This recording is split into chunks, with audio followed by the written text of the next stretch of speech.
Hello, my name is Brant Hutt. My channel simply is Discerning What is True. I'm going to be reading a little bit more uh, Enoch, Unveiled by Phil Langdon. I read yesterday, I think it was, or maybe Saturday evening, part of the book. Most people misunderstand this book. In fact, it doesn't surprise me how many people really do misunderstand this book. Um, Many think that, too, simply the church will not touch it because simply is that um, they're looking at it literally. So they're seeing quote unquote fallen angels basically having relationships with earthly women and introducing another race, so to speak. Well, not exactly. Um, that's not true. Um, you see, part of the problem we have is that we reincarnate here many, many times, and we're not aware of what our past life was the time before we incarnate again. We don't know, you see. So this is a struggle for most people. And when you think about it, the first person that actually comes here for the first time is going to be at a very, let's just be straightforward. They're going to be at a kindergarten level or even worse. They won't understand. And that's part of the process all of us go through. Eventually, we will find the truth. Eventually, we will become ascended angels because that's what happens to mankind when it begins to realize what the purpose is here on this planet. It's not to get money. It's not to live the happy life. It's to find one. Is to find oneself, find out who they truly are. And most of us say, "Well, yeah, we come from God," but there's not a definitely what we call reassurance in that or confidence in that. You know, you hear that many times this day. It seems to be somewhat of a spiritual phase that goes through here that is in the Western world. So me and Phil talked today. I learned many things from Phil. I encourage you to go back and watch some of the live programs that I've done with him. I have been interviewing him for roughly almost a year now. It's been almost a year. I think I started either late September or October of last year. I'd actually been communicating with him earlier than that. And actually, even before then, I actually was communicating with him long ago. Now, when I say long ago, I'm talking about a couple of years ago, 2 or 3 years ago. But I didn't understand all of it. I didn't really, and that's usually okay. And I got involved in another particular group, and then which was a group called involved Richard Rose, which was to do with the Zen deal. So, and I was disappointed in the group. I began to see the wheels coming off. Roughly now, almost 2 years. I think it was in December of 2022. I pulled away from that group. Also, I knew that something was not quite right, and my intuition was correct. Again, so I got in touch with Phil last year, August, September. We started talking privately over the internet, and he suggested certain books for me to read, and so I started reading these books and checking them out either from interlibrary loan or either buying them. These are not popular books at all, and began to see that there was somehow we've been told something that really isn't true. So let's go ahead and get into the book. I don't want to go too much more in that because simply it's it. So this is Enoch Unveiled. And let me change the background here a little bit. And this is chapter 10. I think there's 20 chapters here. We're in the what we call, let's see if I've got the right, let me see, wait a minute, wait. I might not be in the right place here. Wait a minute, hold on a second here. Yeah, I've got the wrong particular book here. Let's see if we can find the other one here. Bear with me for a second. That's not supposed to happen, is it? Yeah, it's not supposed to happen.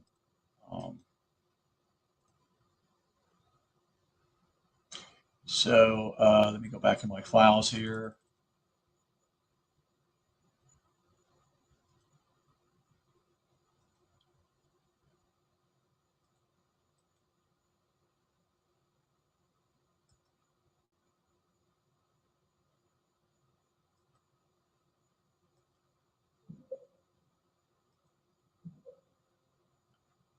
Okay, what's the deal here?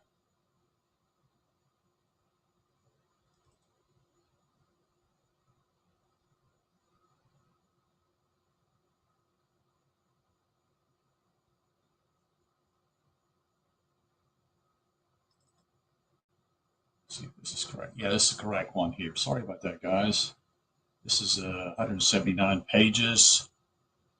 And I read somewhat of this particular book. Let's see where we're at here. Let's see what chapter. Okay, some of that's already been shared. Let me scroll down here so I know where I'm at.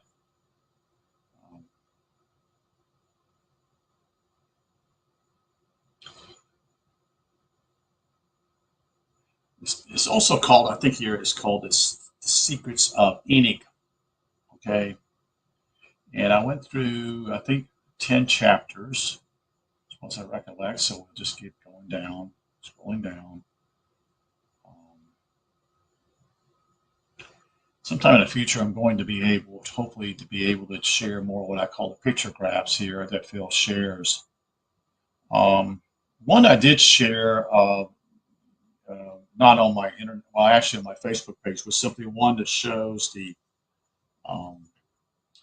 a woman or a man dressed in a skirt with one breast being exposed. This is talking about the light of the world. And I went through that one also. It really actually is very enlightened to look at that. Let's continue on here. Let's see. So this is chapter 10. It's simply entitled, Here They Show Enoch the Terrible Place and Various Tortures. Now you have to understand here, as I share this, this is not literal, okay? This is where we all stumble at with reading these older books, which were pagan works or mystery school works that have been found, or the non-Amadi scriptures also. And so just get there and we'll change the thing here for a quick second. I'm sorry I'm wasting your guys' time. I didn't really realize I had this problem. So here it is. Here they show Enoch the terrible place and various tortures. Verse 1. And those two men led me upon to the northern side and showed me there a very terrible place. And there were all manner of tortures in that place. Cruel darkness and unilluminated gloom, and there is no light there, but murky fire constantly flameth aloft, and there is fiery river coming forth. And that whole place is everywhere, that is fire. And everywhere there is frost and ice, thirst and shivering, while the bonds are very cruel, and the angels fearful and merciless, bearing angry weapons, merciless torture. And I said, quote, woe, woe, how very terrible is this place, end quote. Verse 3, and those men said to me, this place, O Enoch, is prepared for those who dishonor God, who on earth practices sin against nature, which is child corruption after the sodomite fashion, magic making, enchantments, devilish witchcrafts, and who boast of their wicked deeds, stealing, lies, calumnies, envy, rancor, fornication, murder, and who accursed, steal the souls of men who, seeing the poor, take away their goods and themselves wax rich, injuring them for other men's goods, who, being able to satisfy the empty, make the hungering to die, being able to clothe, strip the naked, and who knew not their Creator, and bow down to soulless, example meanings lifeless, gods, capital G, who cannot see nor hear, vain gods, who also build huge images and bow down to unclean handiwork. For all these is prepared this place among these for eternal inheritance. There is no escape. Truth is true. No excuses will see us through to heaven. Only reality does that. Anything short is useless. Living for life in life is normal, but living to harm others because we have too much time on our hands without developing our sense of compassion leads us to become what we have done. We are what we did at the end of life. Did we seek understanding to raise our awareness of reality? No. What was the point of our life then? Survival? For what? We die anyway. More time on earth to drink more alcohol and have more of a good time. For what? To get a last drink in before we die and are no more forever and ever and ever? The only point to life is salvation. Anything short, and the question needs to be asked, what was our life about? If it was about the body suit we wear in life, which dies and comes to nothing, then we will have nothing in our hand when we arrive in spirit. Truth is truth. Jesus is the sharpest truth there is and will not bow to anything short of truth in us. If we match his truth, we are angels already before we die. So what he's saying here, you must make heaven here on this planet within yourself, not outside yourself, within yourself. You're not responsible for anything outside of yourself, okay? So you're responsible for yourself. And heaven is our home. If not, we are in comparison to reality itself behind the facade of the universe where we cannot lie anymore.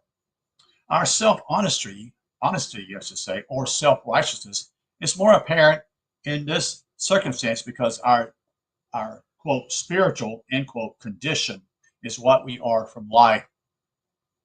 The cloud is our source as humans, and as such, the indifferent one who judges as it is, not as we want. If the reader would like the information of this issue of judgment after death, a look into, quote, near-death experiences would be the right place to look. Yes, probably Phil shared some of that information with me probably 8 or 9 months ago. Where there are places that people have what they call a near-death experience, and most of them meet their family, and then they go back. Their job's not done, so they have to come back here. That's why we have the spirit. That's why these stories are revealed to us. And Phil has shared some of those stories on their videos he shared with me. The punishment idea is temporary and depends on us entirely, compared with life when we feel as though all the answers should just be given to us without effort. Okay, now I'm gonna interject something here, and I've said this many times, but it's so critical. If you want to be a doctor, you have to go to school. You have to go many years to college. You have to go you actually have to first go 4 years of school of undergraduate work. Then you have to go into a medical university. You have to even get approved. In other words, if your grades are not good enough, you're not going to get in. Same way if you want to be a lawyer. Same way if you want to be a contractor, whatever. You have to make an effort. So life is telling you, in reality, it's what you make of it. In other words, you have to do the work. nothing's given to you. So that's in the physical aspect. It's the same way on the spiritual aspect. You don't just suddenly go to church and be in a building and say, I'm a Christian, you see, which is a lie, you see. It's a quick fix. It doesn't make sense because it doesn't make sense in life itself. You see. Let's see what I see. Now compared with a single human on a planet alone and how they are going to find things out by themselves. We become used to how life can be quite easy in an organized society and forget the harshness of physical reality until we find ourselves stuck and up what we call Ship Creek without a paddle. Then we wish we knew more about survival. In those terms, or in these terms, he says, according to some people, nothing matters. We can live and do what we like because no one is looking over our shoulder, or so we think. According to angels, everything matters. This means that angels are always, quote, looking, end quote, and, quote, watching, end quote, from above and can see everything. They have little else to do but show interest in those not angelic yet. What we think, we become. What we do, we become. It is our fault. So Phil explained this a little bit today. It basically simply is your thoughts and your perspective and your desire, leads you to different areas wherever you go at in life. Okay. Many people come here and say they just simply work for the man, as Phil shared. They did simply just they get a job and they just work for the man. And this is quite popular, and it's quite a large majority of people do that. It's easy to do that, you see. And so what he's saying simply is unless you put thought into something and pursue something of essence to do with your spiritual walk, you won't get there. Okay. So what we do, we become. So like I said, it is our fault. There's no one else's fault. Robert Johnson has a song. It's all my fault. It's an old blues song. But what it's saying simply is, um, it's all his fault. You see, and he died at a very young age too. He was, I think, an alcoholic. Um, but anyway, the point simply here is that it is our fault. We can't blame God. We can't blame our families. We can't do that. It's our own responsibility. Chapter 11. Here they took Enoch up onto the fourth heaven, where is the course of sun and moon. Those men took me and led me up on the fourth heaven, that is, chest or love, cipher, Sefirot,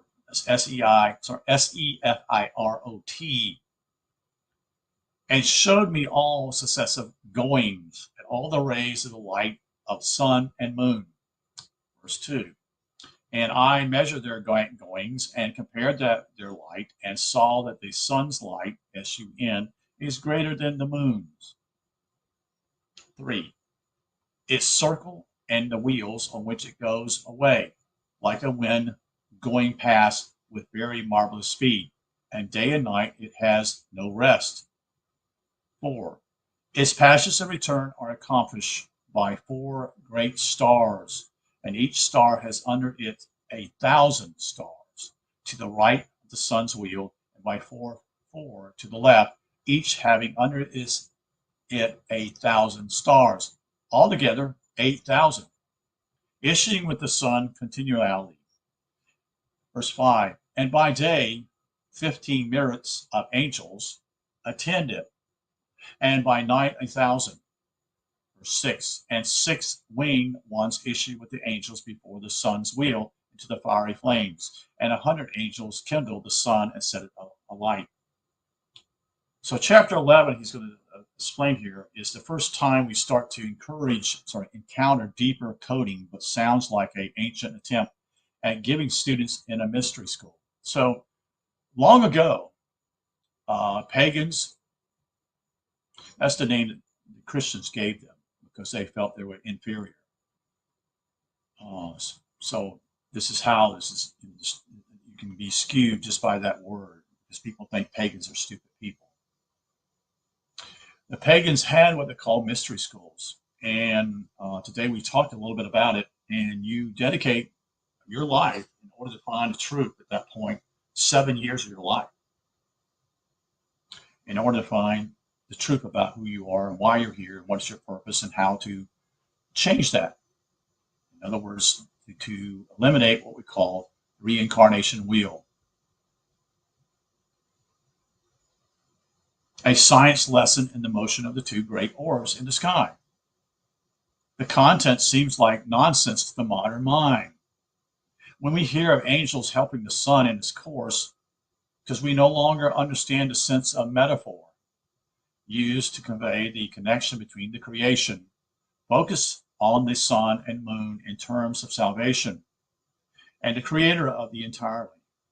Notice, Enoch tells us that he knows the light of the moon comes from the sun, but then tells us that there are 4 stars to the left of the sun's wheel, each of which has 1,000 stars under it. Now remember, you're getting numbers here already, especially like with the number 1,000. It's a very even number. It's not 1,002, 1,001. No, it's a very even number. You have 4 stars, okay? You have, these are important things to understand when you read these texts, okay? Because numbers are important.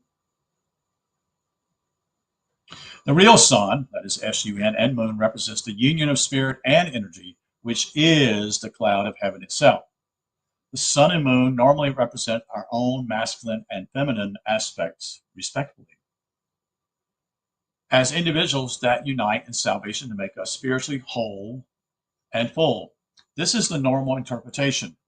By extension, however, God's spirit is the masculine solar aspect of salvation, and we are the feminine lunar aspect.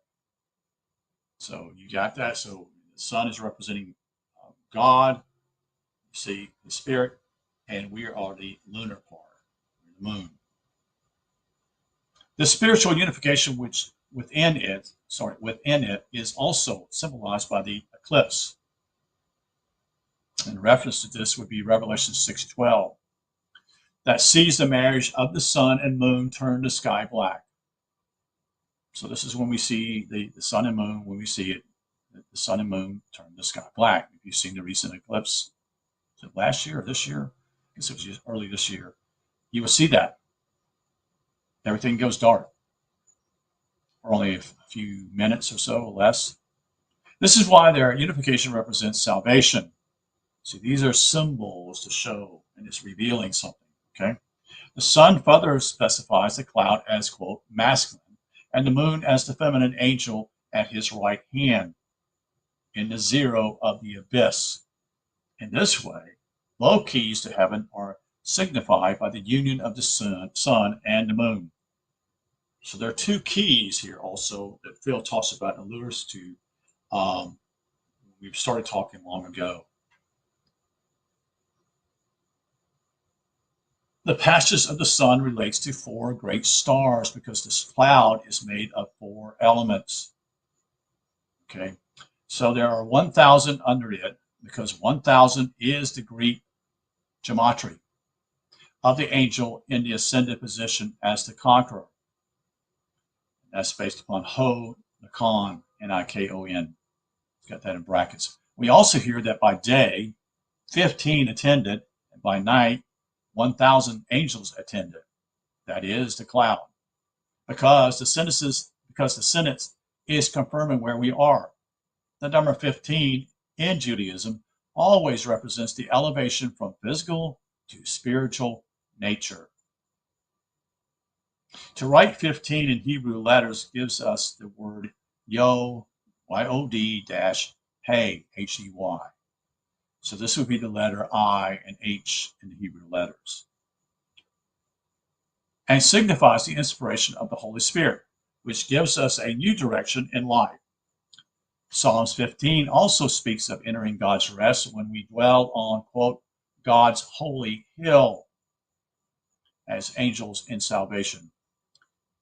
And so the mountain and hills are representing something deeper because it's a form of being able to get up to the very top and seeing everything below you and having a completely different perspective when you were on the ground far within 2 or 3,000 feet under that, or 4,000, whatever it is the mountain is. The 1,000 angels by night refers us again to the angels as the conqueror of physical nature. So this is what we have. We have a physical body and we have a spiritual essence in us. And the key is simply is what we're trying to do is find salvation, which is through the spirit.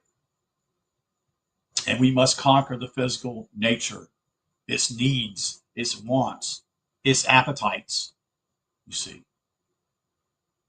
Taken together, then, we have a statement of, quote, day and night, meaning forever, and 2 references to angels and salvation as 15 and 1,000. However, the chapter closes with a more negative statement, confirming its constant reminding of the dual nature of the cloud. Quote, and 6-winged ones issue with the angels before the sun's wheel, that is the solar body / cloud, into the fiery flames, and 100 angels kindle the sun and sets it alight. End quote. Well, that sounds pretty bad, doesn't it? Sounds kind of scary here. And then what Phil continues to reveal here is the idea of the temple, the unification, and then the angel. So he just simply, the highest part of you is represented by the color yellow. That's to do with the sun. You have orange, which is basically to do with the heart, and red is where you be, where your navel is at, and then you have what we call your senses. So the navel area is going to be what you call your desire. And the bottom one will simply be your senses, which is base. I explained this somewhat maybe a couple days ago, but the base, there's a song out there done by some women. They basically redo a song that's been done long ago, and it's all about the base. The base is actually to do with your appetites or sexual desires. That's what it's about. That's why in modern music now, you hear the bass is now the loudest instrument somewhat in music today. That wasn't what it was even 20, 30 years ago. Okay? The bass was there, but it was only there. The lead guitar was out there, or you had someone dealing with what we call the keyboards was always out front, so to speak. I'm not talking about someone singing. I'm just talking about bands, so to speak. So the whole idea when I say the bass, it means simply is that your not just your needs, but your appetites for something. You want to gratify yourself, so to speak. And then when he has what we call, which is the symbol of what I call basically, he says in a lot of ways, is to do with metaphysics. We have a pyramid upside down. We have a pyramid actually right side up. And then what happens, these 6 wings is the Star of David. Okay, so it's not, even though today is represented by Israel, that's not the real meaning here.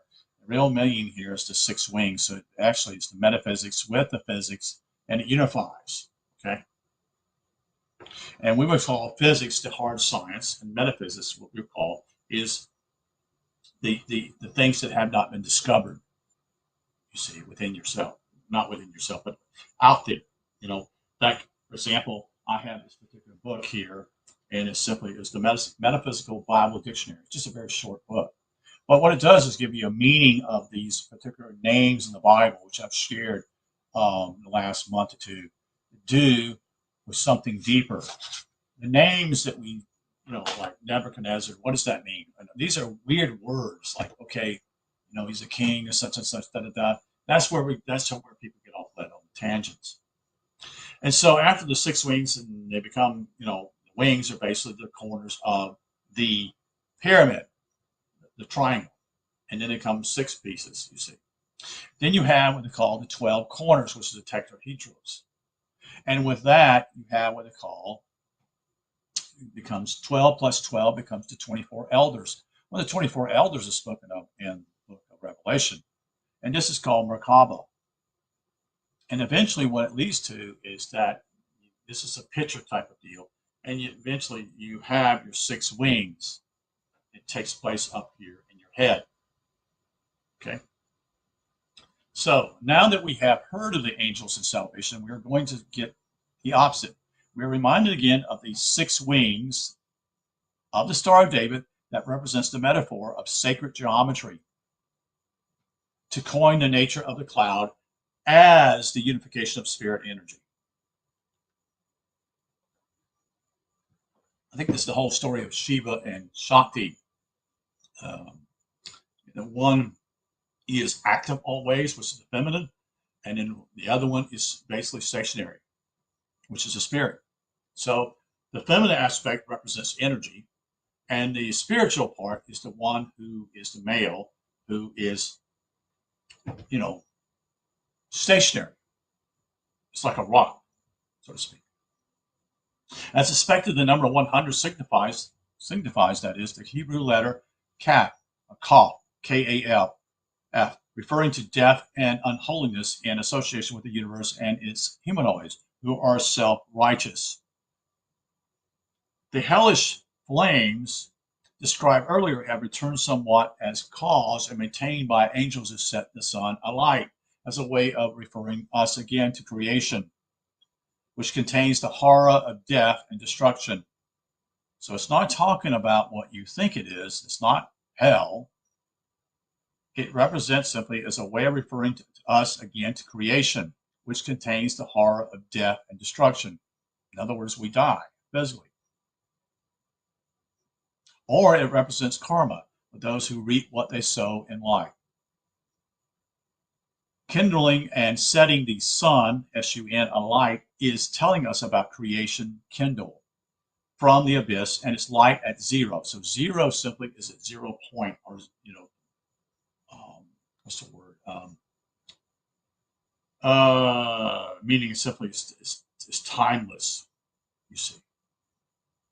As if the creator is being directly associated with his creation. In this case, we are going to hear about the courses of the sun and moon in the sky as a mini science lesson in the principles of their motion. So that's the end of chapter 11. Chapter 12. I don't want to go too long tonight, so it's at about 32 minutes here. So probably won't go no more than an hour, maybe 45 minutes. So we go to chapter 12 here, and it's in bold print here. Of the various marvelous elements of the sun, which is revealing the solar body, and I looked and saw other flying elements of the sun, whose names are Phoenix, P-H-O-E-N-I-X-E-S, like Phoenix, but E-S plural on it, meaning a firebird, and Hydra, meaning blazing hydros, H-Y-D-R-O-A. Marvelous and wonderful, with feet and tails in the form of a lion and a crocodile head. Their appearance is in purple, like the rainbow. The description in chapter 12 may strike the reader as a description of the sun and his fiery serpents, poetically compared with dancing fiery phoenixes and blazing hydros. But that would be half true. Enoch seems to combine a science lesson of the sun and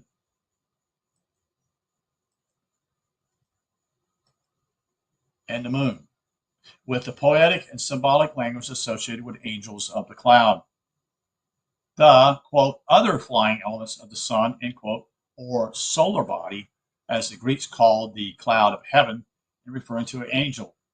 This is how we get all kind of confused. We talked a little bit about this today, how the Greeks would change. They got a lot of their information, in fact, most of it, in to do with the spiritual world, was to do with the Egyptians when they conquered them. And they took that, and what they did, they created their own words, you see, instead of the Egyptians, because the Egyptians used hieroglyphics, which are just simply symbols to reveal what they're sharing.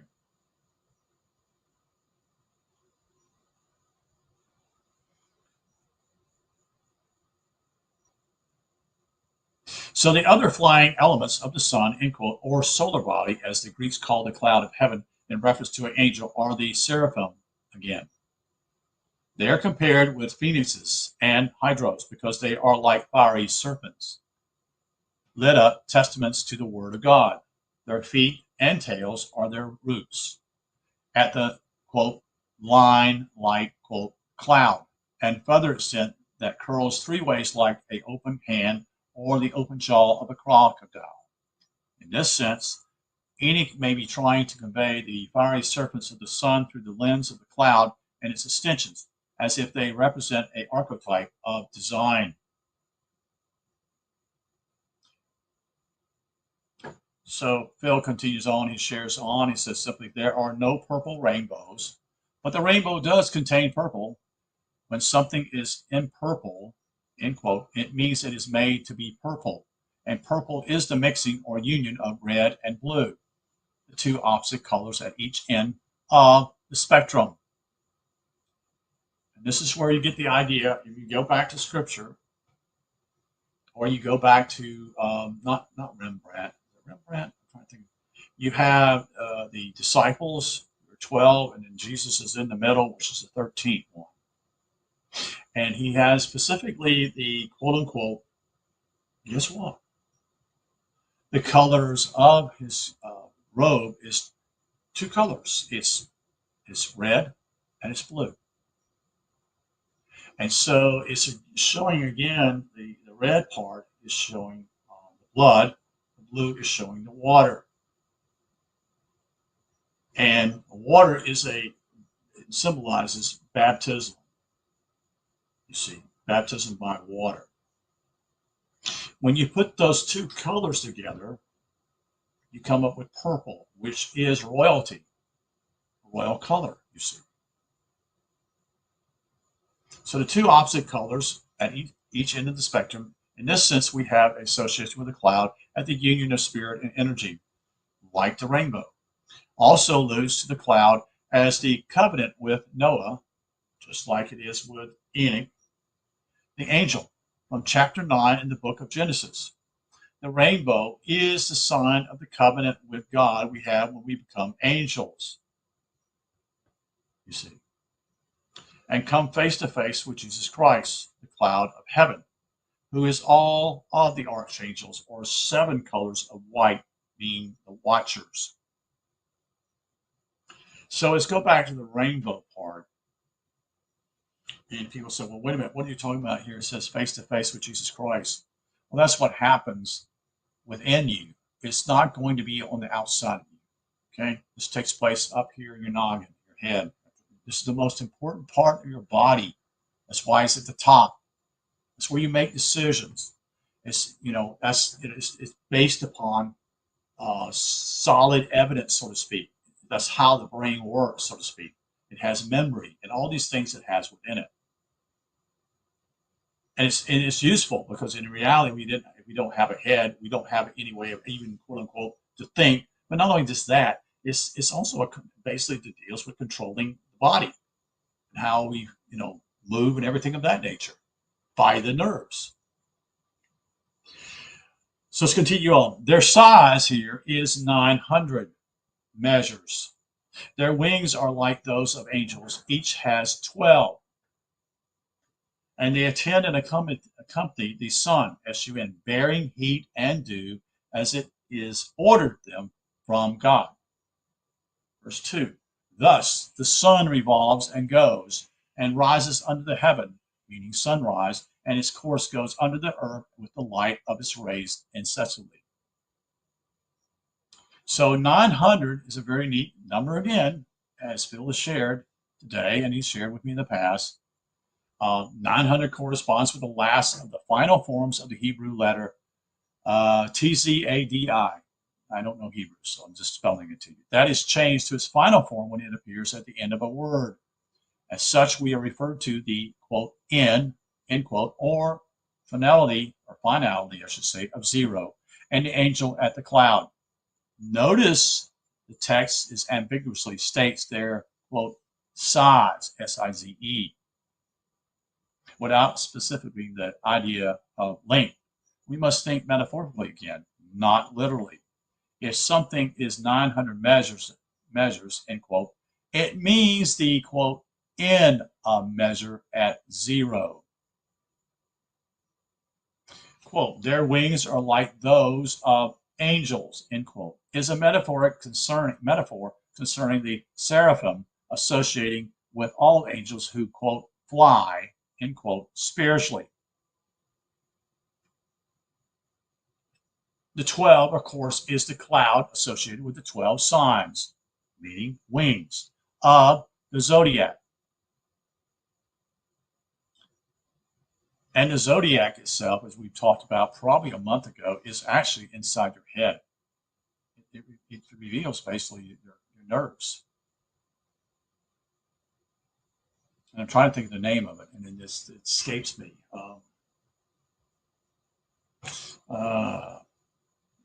Frustrating sometimes when you can't remember what you want to say. So the idea simply is this call something, and I know what it's called because I talked about it probably less than a month ago. At the creator of the brain, the sign belongs to. That is, the bearing, B-E-A-R-I-N-G, is heat, and dew can be taken as a literal statement of how heat and moisture differ according to the time of day. If the sun, if the sun is out or not. However, we immediately hear of God again, quote, as it is ordered then them from God, end quote, meaning the word of God, because the, quote, the only, quote, order of God, end quote, is his word. And the first two products of the word of God, or infinite pulse, is the cloud with the rush of the abyss. In the ancient Egyptians, what they call myth of Heliopolis, the first two issues of God's word are described as a dry wind. That is the rush of the infinite pulse, called Shu, S-H-U, and the moisture of Tefnun in the form of the cloud. So they're already giving you an illustration here again of the same thing. Okay? Using personification connected to the creator is the norm when it comes to elementary. Like the abyss world of creation where the cloud lives or major orbs in the sky. This is his explanation here. The chapter ends with a direct reference to the sun in the sky as it revolves around the earth from our point of view, confirming the attempted science that is, quote, combined with symbolism, end quote, lesson to associate with the nature of the creator. Messianic text often uses both symbolism and measured facts as they proceed to represent that both sides of an angel makeup have been unified. That's what we're here for, folks. We're here to become angels, but not only that, we are in reality simply, as I've said other times, simply that we're spirit and flesh. That's duality. Where you come from, which we all come from originally, from spirit world. So we're spirit. But when we come here, we manifest in the flesh. And our spirit comes along with us. But in reality, when you come here the first time, you don't have any idea what you're here for. And so Phil's explained something else. It is what you do here on this planet, certain things, that will be helpful the next time you reincarnate. So you don't, say you don't, quote unquote, reincarnate this time, or next time, Well, whatever you learn is being given credit to you so that you, next time you come here, you're no longer at a kindergarten level. Maybe you're at the first grade level or second grade level. So you then can move on and again produce fruit, which will be accounted to you. And the next time, when you die, you have a little bit more added to that particular perspective. That is what you learned here. It's the same way in school, you see. That's how you go from first grade to second grade to third grade on up. Okay, so if you don't do well, you see, you're demoted, or not really demoted, but you basically come back as you were before reincarnated. So you didn't learn too many things, your lessons, as I was saying. It's not a good word, but it's just saying how it affects you. And so some people will start out, like I said, at a kindergarten level or even below that. and they don't have any idea why they're here, and they don't know what's going on. And most of us don't know that, you see. It's only later in life, basically, as Phil shared, when you become older, around 40, you begin to see things a little bit different because you suddenly have made certain mistakes already, in life. You realize you've made mistakes. And so the wisdom begins to be imparted to you in some way, you see. The chapter ends with a direct reference to the sun and the sky as it revolves around the earth from our point of view, confirming the attempted science that is combined with symbolism lesson to associate with the nature of the Creator. So I'm just reading this over. Messianic texts often uses both symbolism and measure facts as they proceed to represent that both sides of an angel's makeup have been unified. That's the whole idea, is to become unified. Become one. In the modern world, these two issues are separated in their respective subjective and objective ballparks, so to speak. That is a figure of speech, meaning issues of the same type. Objective study is now science, and subjective study is now psychology and philosophy.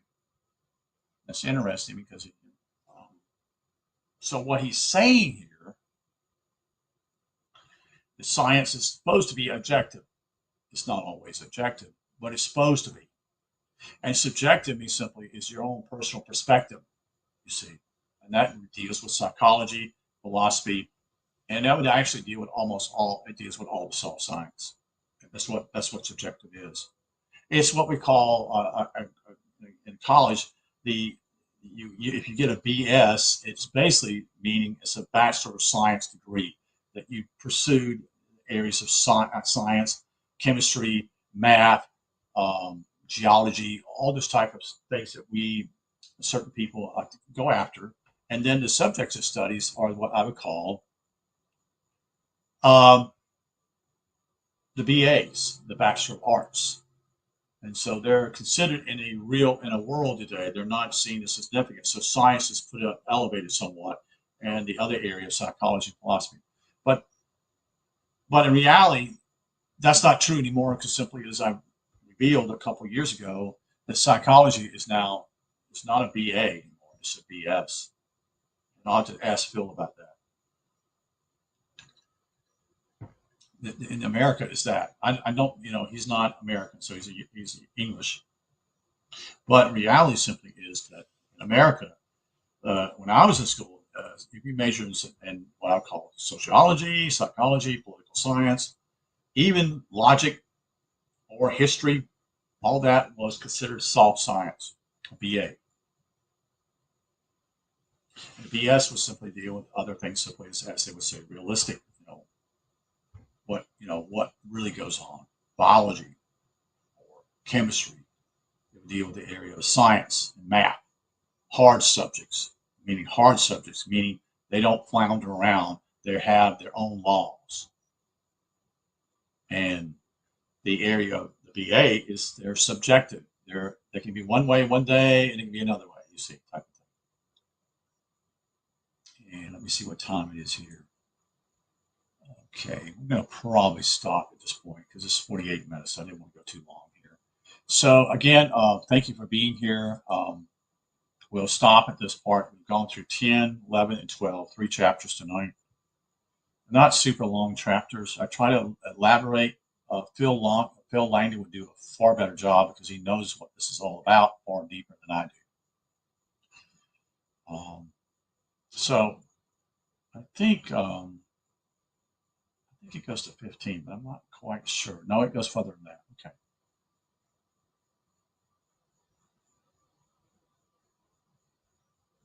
So we'll stop here at chapter 13. We'll start maybe tomorrow, see how that works out.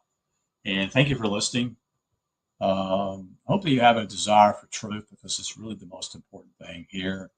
And unfortunately, most people think that truth is subjective, and truth is not subjective at all. It's objective. It's the real thing, you see. All right. Thank you. Wish you good night. You take care.